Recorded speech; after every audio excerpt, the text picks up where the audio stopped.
கூடியிருக்கும் அன்பு நண்பர்களே, அரங்கத்தில் கூடியிருக்கும் அன்பு நண்பர்களே, வளமான வணக்கங்கள். வெவ்வேறு இடங்களிலிருந்து, சென்னையிலிருந்து நான் இங்கே பேசுறதுக்காக இந்த நூல் வெளியீட்டு விழாக்கு வந்திருக்கேன். என்னுடைய கருத்தை இங்கே நான் பதிவு செய்யும் போது குறைஞ்சபட்சம் நாங்கள் அதிகமாக எதிர்பார்க்கறது என்னன்னா, கேடயம், பரிசு பணம் அதெல்லாம் இல்லை. கைரேகை கரையும் வரை கை தட்டுங்கள், அவ்வளோதான். நண்பர்களே, பத்மஜா நாராயணன் ஒரு கவிஞர். 3 புத்தகங்களை எழுதியிருக்கிறார். மேலும் 7 மொழிபெயர்ப்பு நூல்கள் இதுவரை வந்திருக்கிறது. எனக்கு தெரிந்து இது 8வது மொழிபெயர்ப்பு நூல்.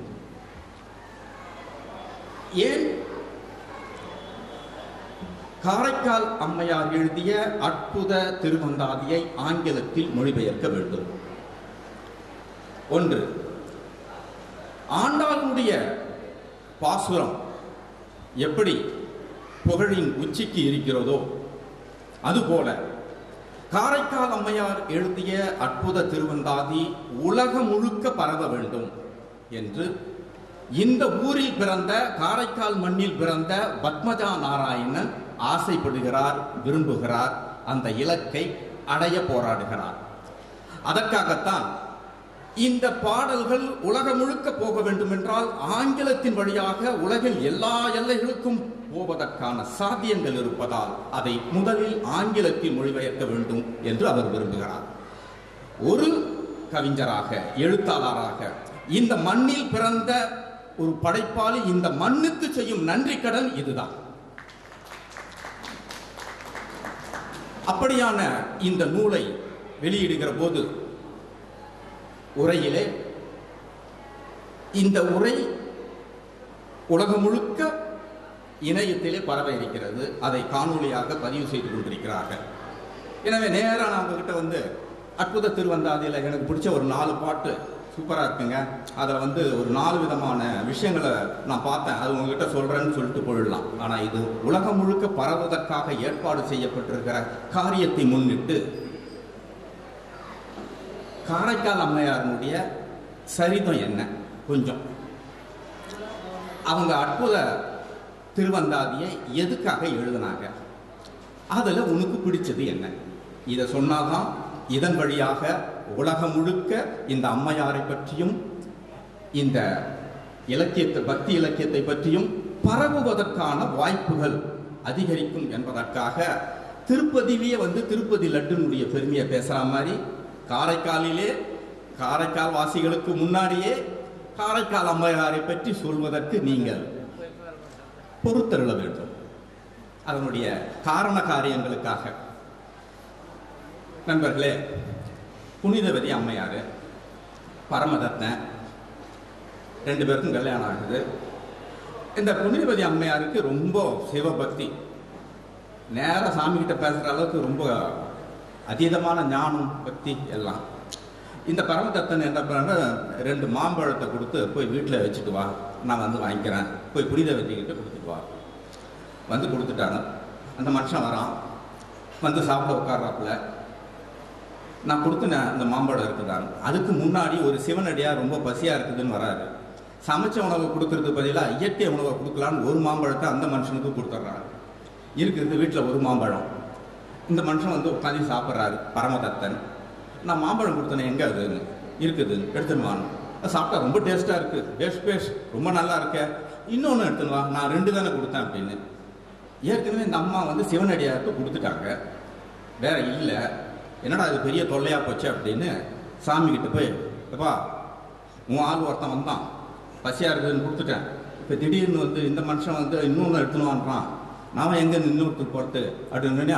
அதுக்கு என்ன ஒரு கவலைப்படுறன்ற மாதிரி ரொம்ப ரொம்ப டீலிங் இல்லை கடவுளுக்கும் அந்த அம்மாவுக்கும். டக்குன்னு கையில் ஒரு மாம்பழத்தை கொடுத்தோன்னே எடுத்து அவன் பார்க்குறான், இல்லையே இது முதல்ல சாப்பிட்ட ஒரே மரத்து மாம்பழம், முதல்ல சாப்பிட்டதை விட இது ரொம்ப சூப்பராகுதே, இது எப்படி வந்தது அப்படின்னு கேட்குறான்.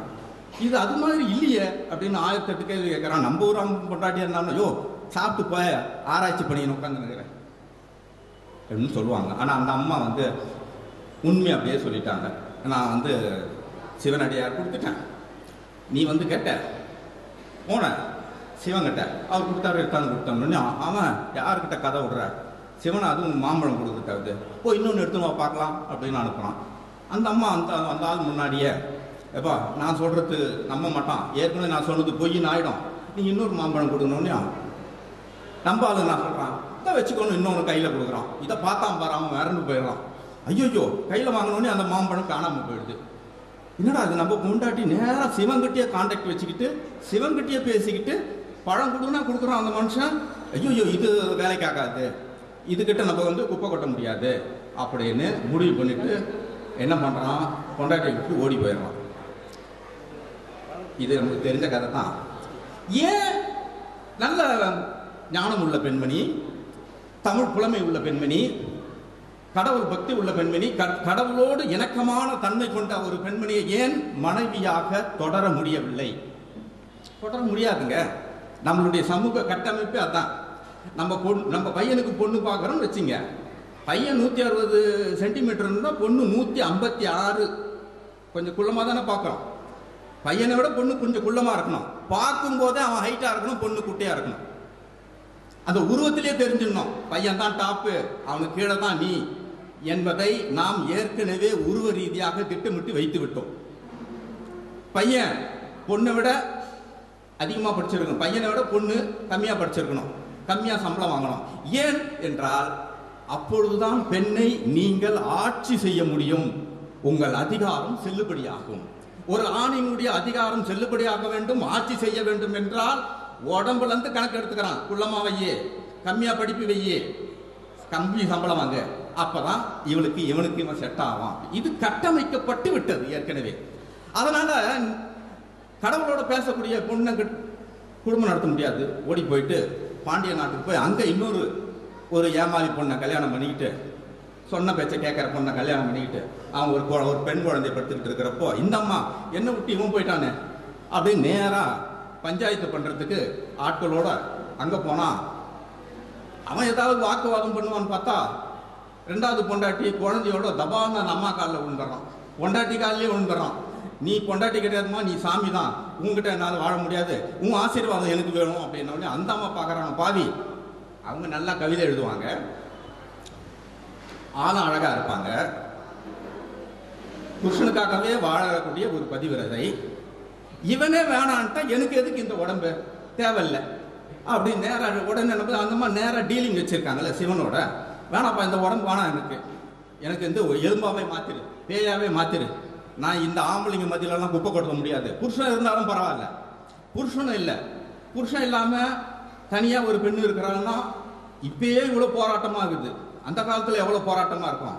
இவனுங்க கூட நம்மளால குப்பை கொட்ட முடியாது, அதனால் எனக்கு எலும்பாவே எலும்பு தோலுமாக இருக்கக்கூடிய பேய் ரூபா கொடுத்துருன்னு அந்த மனுஷனா எடுத்துக்கோ அப்படின்னா இந்த அம்மா சிவனை பார்க்கறதுக்காக இங்கேருந்து தமிழகத்தை தாண்டி வட இந்தியாவை தாண்டி கைலாய மலைக்கு போகிற போது அவர் கையால் நடக்கக்கூடாது என்று காலால் நடக்கக்கூடாது என்று தலையாலே நடந்து கைலத்தை அடைகிறார். அந்த அம்மா தலையால் நடந்து வரும்போது சிவன் எழுந்து நின்று என்னை பெற்ற அம்மையே வருக என்று பாடுகிறார்.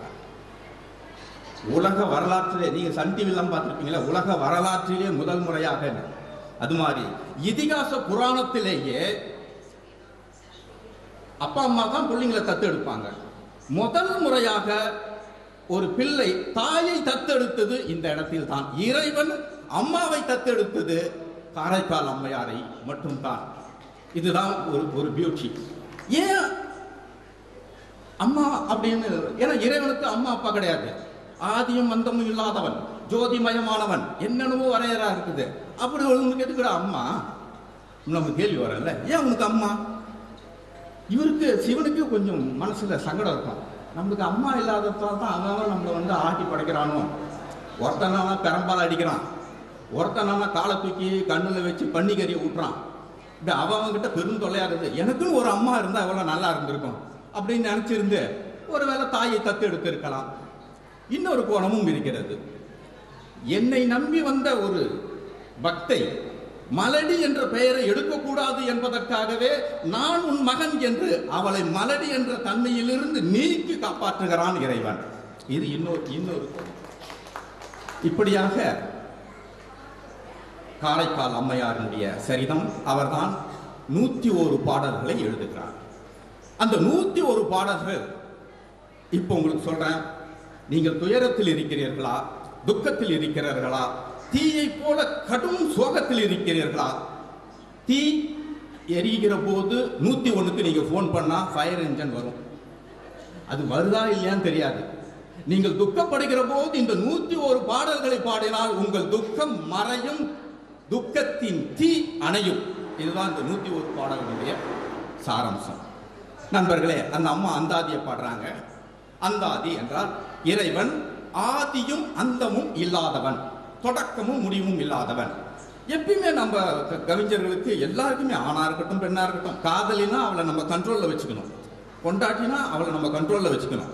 கடவுளா இருந்தா கூட அப்படித்தான், என் கண்ட்ரோல்ல என் சாமி வச்சுக்கணும் அப்படின்னு நினைப்போம். அந்த நினைப்பு வந்த பிறகு ஆதியும் அந்தமும் இல்லாத இறைவனை எப்படி தனக்குள் அடைபட வேண்டும் என்றால் அந்தம் ஆதி என்ற வடிவத்துக்குள் இறைவனை சிக்க வைத்து விட முடியும் என்று அந்தாதி வடிவத்தை எழுதுகிறார்.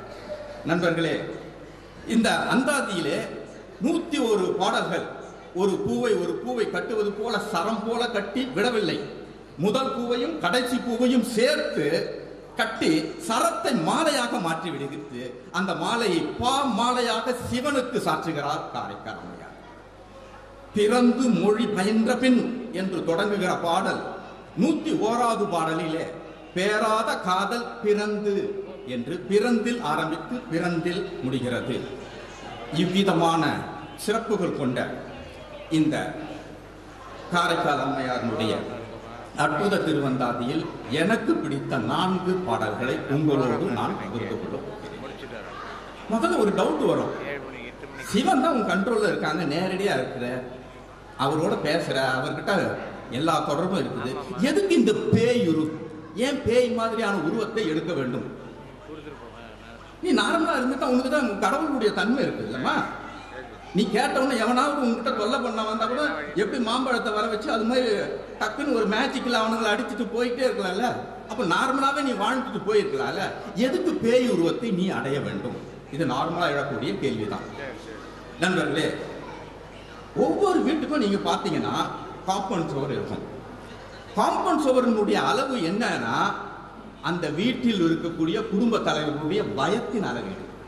கொஞ்சமா பணம் இருந்தா சாதாரணமா தென்னை ஓலையில கட்டி வச்சிருப்பான் கட்டி. கொஞ்சம் பணம் இருந்துச்சுன்னா முள்ளு வேலி போட்டிருப்பான். இன்னும் கொஞ்சம் அதிகமா இருந்துச்சுன்னா செங்கல்ல காம்பவுண்ட் சுவர் கட்டி இருப்பான்.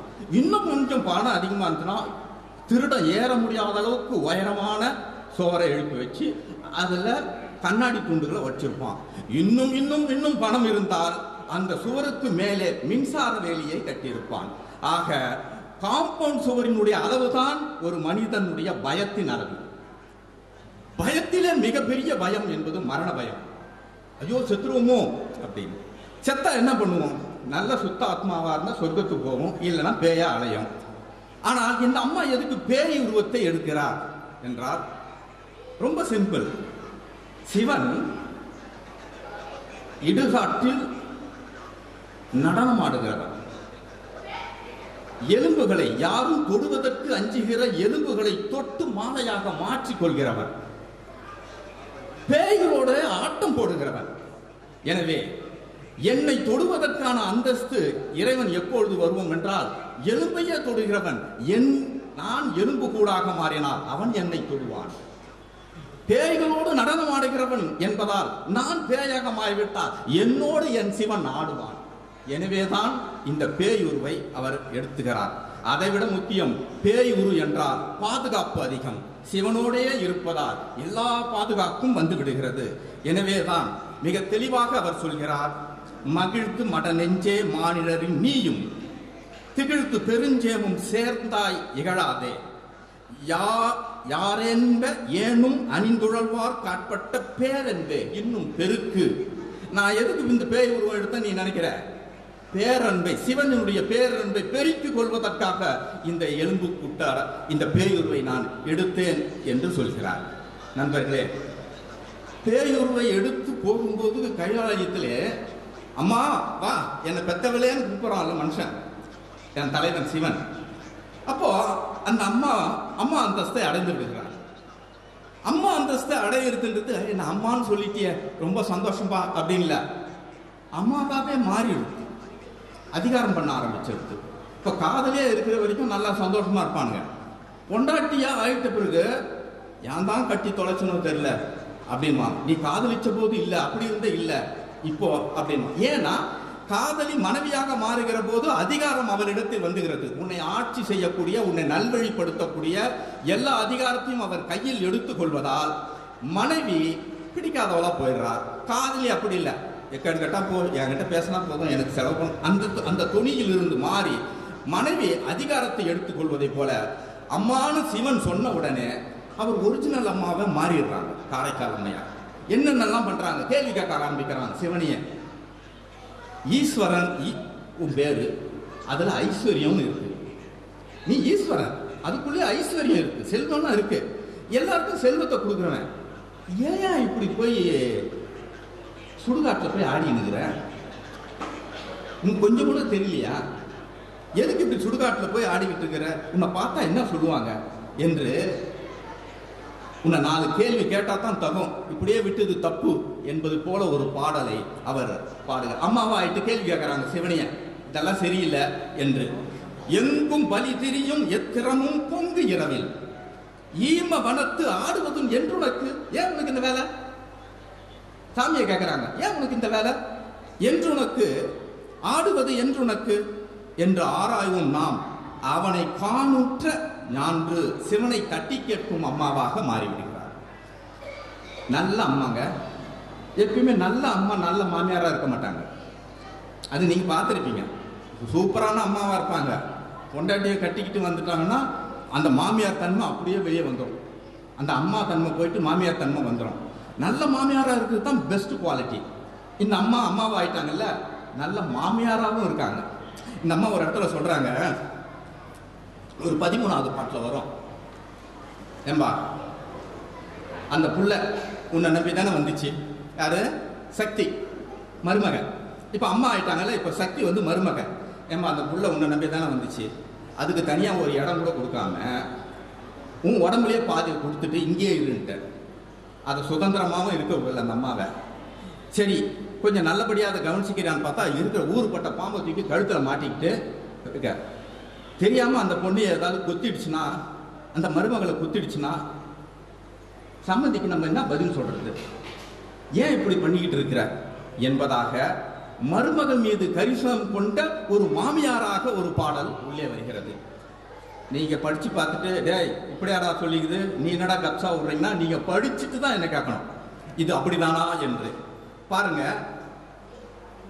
தகவுடையார் தாம் ஊரே தார் அகலம் சாரா புகலிடத்தில் பொல்லாது கண்டீர் மிக அடா ஊர்ந்திடும் நாகம் ஒரு நாள் மலைமகளை சார்ந்திடுமே ஏ பாவம்தான் என்று பாடுகிறார். ஏ இது பாவம் இல்லையா, உன்னை நம்பி வந்து இடத்த கூட கொடுக்காம உன் உடம்புல பாதியை வச்சுக்கிட்டு கழுத்துல பாம்பு ஒட்டுனுங்கிற, கொத்திடுச்சுன்னா என்னடா வருது என்று ஒரு அற்புதமான ஒரு நல்ல மாமியாராக காரைக்கால் அம்மையார் இந்த இடத்திலே தன்னுடைய பாடலின் மூலமாக பதிவு செய்கிறார்.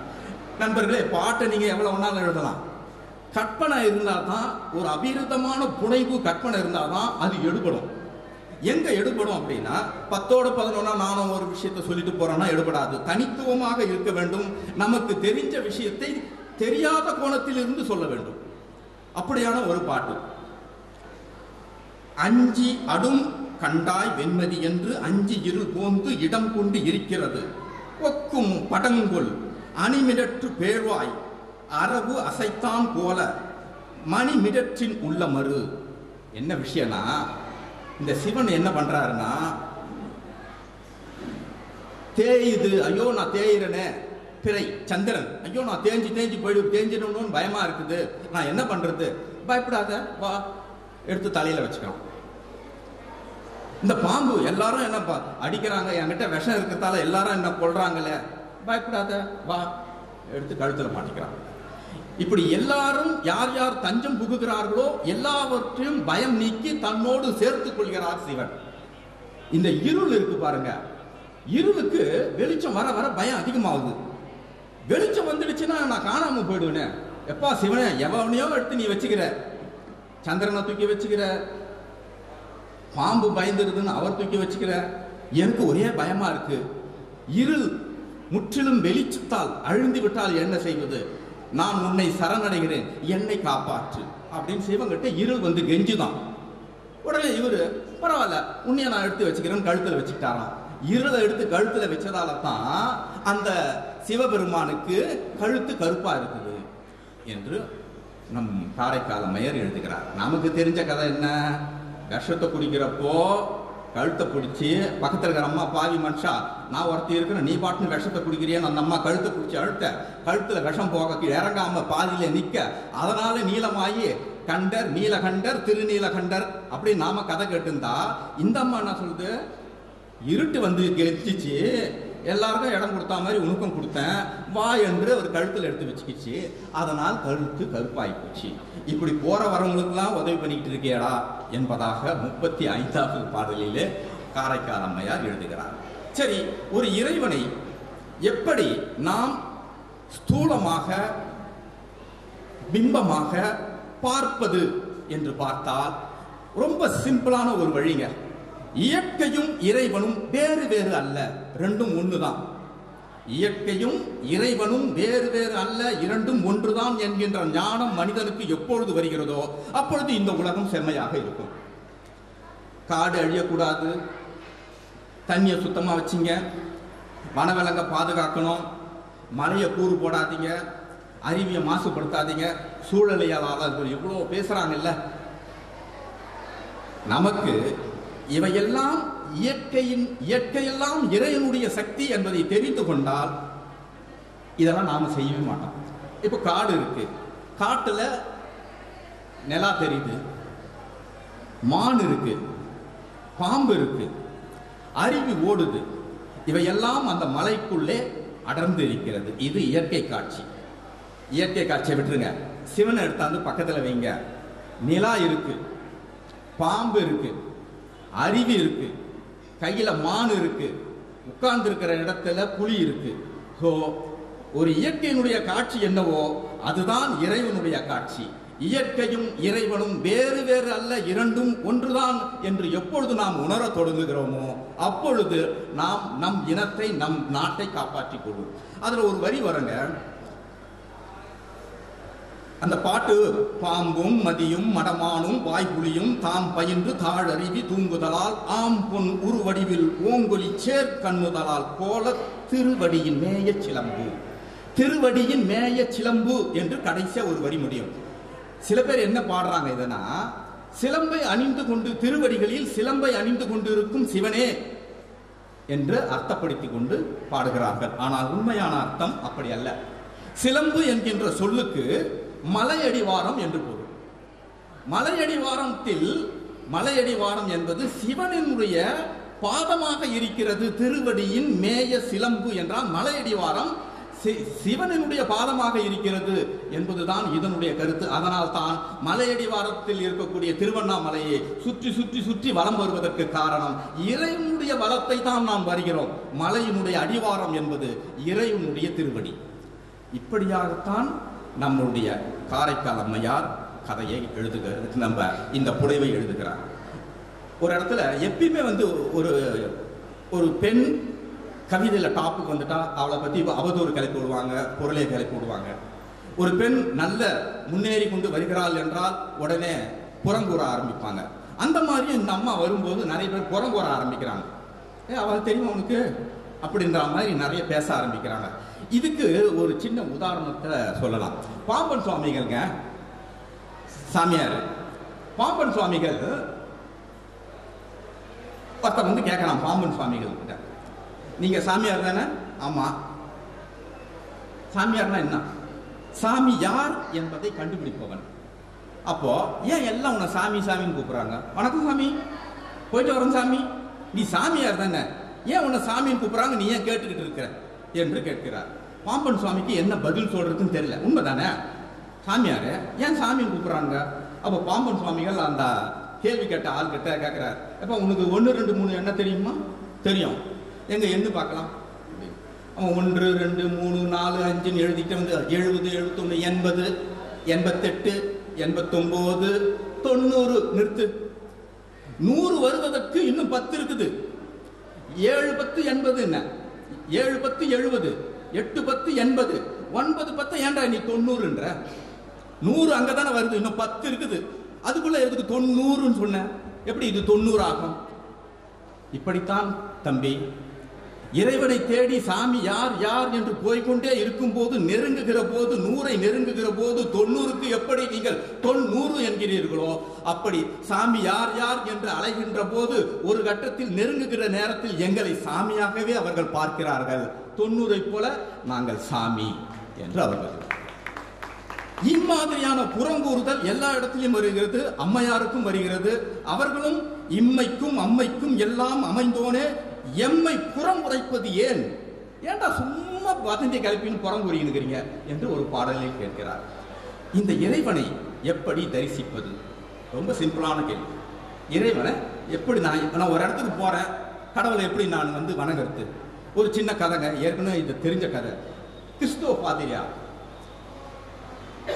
ஜெகத் கஸ்பர், அவர் சுவிட்சர்லாந்து நாட்டில் இருக்காரு. சுவிட்சர்லாந்து நாட்டில் ஜெகத் கஸ்பர் பார்க்குறப்போ அங்க ஒரு ஜோடி சாமி கும்பிட்டுன்னு இருக்காங்க. அவங்கள பார்த்தா கிறிஸ்டின் மூஞ்சா தெரியல, பொட்டு வச்சிருக்காங்க, முழுக்க முழுக்க இந்து தன்மை தெரியுது. சர்ச்சை விட்டு வெளியே வர்றாங்க. சர்ச்சை விட்டு வெளியே வர்றப்போ ஜெகத் கஸ்பர் என்ற ஃபாதரியார் கேட்கிறாரு, எதுக்கு இங்க வந்தீங்க? சாமி கும்பிடத்தான். சர்ச்சு அது, நீங்க கிறிஸ்டினா? இல்ல. அப்ப சர்ச்சில் வந்து சாமி கும்பிட்டீங்களே, யாரை கும்பிட்டீங்க? நல்லூர் முருகனை தான் கும்பிட்டேன். அவங்க ஈழத்திலிருந்து வந்தவங்க, அவங்களுக்கு குலதெய்வம் நல்லூர் முருகன். சுவிட்சர்லாந்துல போய் பயணம், சுவிட்சர்லாந்துக்கு புகலிடமா போய்க்கிறாங்க. அங்க சர்ச்சில் சாமி கும்பிடுறாங்க. சர்ச்சிலே கிறிஸ்துவ சபையிலே இயேசுவின் முன்னால் உட்கார்ந்து கொண்டு நல்லூர் முருகனை கும்பிட்டு இருக்காங்க. ஏகன் அநேகன் என்று திருவாசம் சொல்லும். ஏகன் அநேகன், இறைவன் ஒருவன் தான், வடிவங்களில் இருப்பான். நீ இயேசுவா இரு, எந்த ரூபத்திலேயாவது இரு, எனக்கு என்ன, எனக்கு நீ நல்லூர் முருகன் தான் என்பதாக அந்த தன்மை எப்படி இருந்ததோ அப்படி நீ எந்த இடத்துல வேணாலும் இரு, இதுவும் எனக்கு முருகன் தான். இந்த மைக்கு எனக்கு 10 கைத்தட்டல வாங்கி கொடுத்தா இதுவும் எனக்கு முருகன் தான். முருகனாக நீங்கள் உங்கள் மனதில் அந்த இறைத்தன்மை இருந்து விட்டால் நீங்கள் எல்லாவற்றையும் கடந்து தாண்டி வந்து விடலாம். நண்பர்களே, இறை தத்துவம் என்கின்ற இந்த ஒரு பாடலை சொல்லி என்னுடைய உரையை முடிக்கிறேன். 20வது பாடல் ரொம்ப பிரமாதமான பாட்டுங்க, தத்துவார்த்தமான ஒரு பாட்டு அம்மையாருடையது. நம்ம பார்க்கறது, ஒருத்தன் ஒரு விஷயத்தை பார்க்கறானா அவன் அறிபவன், ஒரு விஷயத்தை அவன் அறியறானா அறிபவன். அறிபவன் சிவன், அறிந்து கொள்பவன் சிவன். எப்படி அறிய முடியும்? நீ அறிவு இருந்தா தானே அறிய முடியும். அந்த அறிவும் அவன் தான். அறிவு இருக்குது, அறியக்கூடிய ஆளா நீ இருக்கிற. ஒரு பொருள் இருந்தா தானே இது மைக்குன்னு தொட்டு அறிய முடியும். இப்போ இது பொருளா இருக்குதா, இந்த பொருளும் அவன் தான் என்பதாக ஒரு பாடல். அறிவானும் தானே, அறிவிப்பான் தானே, அறிவாய் அறிகின்றான் தானே, விரிகின்ற மெய்ப்பொருள் தானே, விரி சுடர்பார் ஆகாசம் அப்பொருளும் தானே அவன். எல்லாம் அவன் என்று எப்பொழுது நீங்கள் உணர்கிறீர்களோ அப்பொழுது இறைவன் உங்கள் அருகில் வந்து கூப்பியாப்பா என்று தோளிலே கை போட்டுக் கொள்வான். அப்படியான சிறப்புமிக்க இந்த காரைக்கால் அம்மையார் எழுதிய அற்புத திருவந்தாதியை நீங்கள் 101 பாடல்களை வீட்டிலோ எங்கோ நீங்கள் மனப்பாடம் செய்தோ அல்லது போகிற இடமோ ஒரு தபஸ் மாதிரி, இந்த மந்திரம் மாதிரி இதை நீங்கள் படிக்க ஆரம்பித்தீர்கள் என்றால் உங்கள் வாழ்க்கையில் அற்புதம் நிகழும் என்பதால் தான் இது அற்புத திருவந்தாதி. இந்த திருவந்தாதியை எழுதிய, ஆங்கிலத்தில் எழுதி உலகம் முழுக்க பரவ செய்கிற பத்மஜா அவர்களுக்கு பாராட்டுக்கள், வாழ்த்துக்கள். இந்த வீடியோ உங்களுக்கு பிடிச்சிருந்தா லைக் பண்ணுங்க, கமெண்ட் பண்ணுங்க, ஷேர் பண்ணுங்க, சப்ஸ்கிரைப் பண்ணுங்க.